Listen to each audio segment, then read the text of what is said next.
Sige.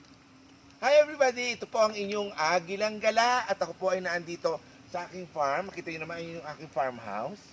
Dito ako sa aking farm. Konting hakbang lang. Papunta na rito sa mga kawayanan.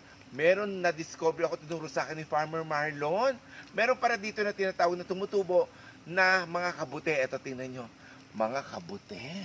Yang kabuti na yan, hindi po binabahayan ng mga duwende, kagaya ng mga nakikita nyo sa mga Disney story. Yan po, dito sa Magdalena ay isang delicacy. Kinakain po yan, pinipitas, at inihahalo po sa miswa.